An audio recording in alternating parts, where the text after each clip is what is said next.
In the beginning was the Word, and the Word was with God, and the Word was God.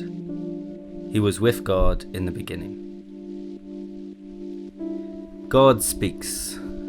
God is still speaking. That's what God does. This is a story anchored in the waters of the eternal deep, the waters God's Spirit hovered across in the beginning. God spoke long ago through Moses and David, through Jeremiah and Isaiah and many others.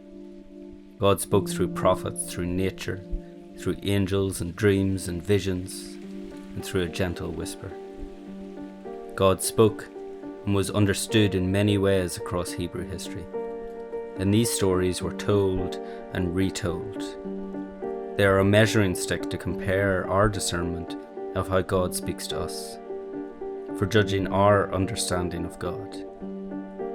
The Bible tells us that God speaks but isn't always clear on how. Sometimes we know and sometimes we don't. Sometimes it's an audible voice. Sometimes it's an urge, a friend, an event, a thought that bursts into the back of the mind.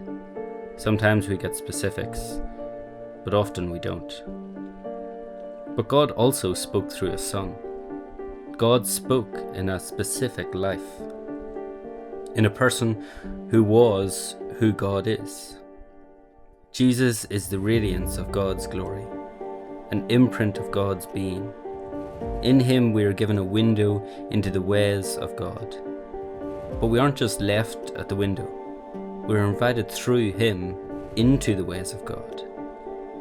Jesus was and is the Word of God. He is the perfect embodiment of the Father. So now all of our understanding of who God is and who we are in the light of this God who created all this, all of that understanding needs to be meditated on the story of Christ.